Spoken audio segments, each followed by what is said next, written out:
Hello friends, today I am going to present a topic before you. Before proceeding further, we can remember some points that already studied. It is mainly about the pragmatic programmer. Pragmatic programmer is about programming tips. It talks about rules and principles that helps one to improve her programming efficiency. Pragmatic programmer must know about the surroundings and developments. Today, we are going to deal mainly with requirements. We have to learn certain things regarding before starting the project. What are the important things we have to take care? The main thing that care is the specification trap.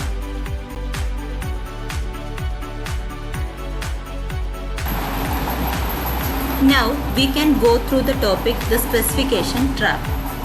The term specification or the program specification is the process of taking a requirement and reducing it down to the point where a programmer's skill can take over.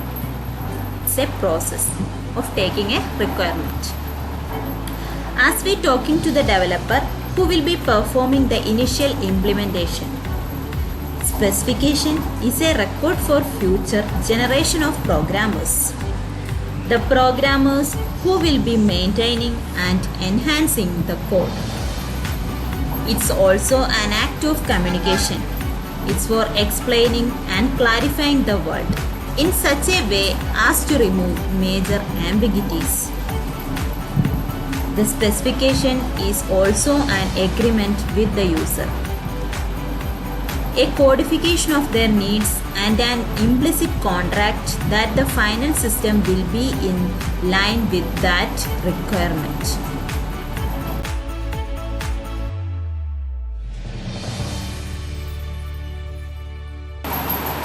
Here, some important points are given. The first and main important point is writing a specification is quite a responsibility. You should know when to stop. That means you must know when to stop the specification. Specification will never capture every details of a system or its requirement. User need not know what are the things happening inside the system. They want the requirement to meet like that. They will tell you the requirement and your duty is to prepare a software or develop a software and get the customer satisfaction. The main and the most important thing we need is the customer satisfaction. The next point is a design that leaves the coder no room for interpretation, the programming effort of any skill and art. It's naive to assume that a specification will ever capture every detail of a system or its requirement. In some other restricted problem domains, there are formal methods that can describe a system, but they still require the designer to explain the meaning of the notation to the end users.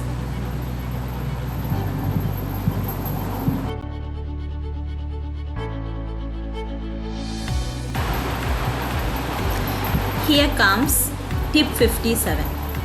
It's under the topic specification trap. Some things are better done than described. All the things cannot be described because the expressive power of language itself might not be enough to describe a specification. There is a problem with the expressive power of language itself. All the diagramic techniques and formal methods still on natural language expressions of the operations to be performed. Specifications are written and then coding starts. Specification and also the implementation are simply different aspects of the same process. It's an attempt to capture and codify a requirement. Each should flow directly into the next, with no artificial boundaries. A healthy development process encourages feedback from implementation and testing into the specification process.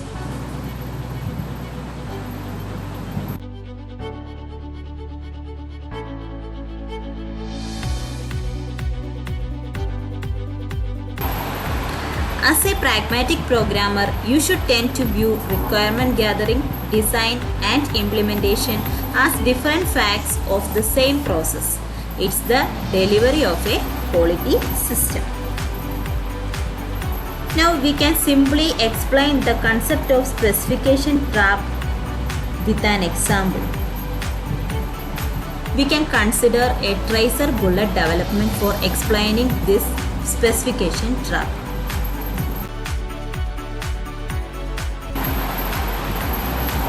Here we are explaining specification trap by using a simple concept, tracer bullet development. The tracer bullet development is a software development. It is similar to shooting in the dark. Shooting in the dark is harder than it may seem at first place because we cannot see where our bullets are going and what they hit. We can use tracer bullets. These bullets draw lightning trails in the air when shot out from gun. Now, let us imagine about a machine gun. Usually, we use the bullet by aiming a particular point, but we are not sure whether our bullet will reach at our aim point. So, we can't make an assumption regarding whether it will reach on particular point or not. So in this case, instead of making an assumption, it is better to demonstrate it. This is all about my topic. I hope you understood. Thank you all.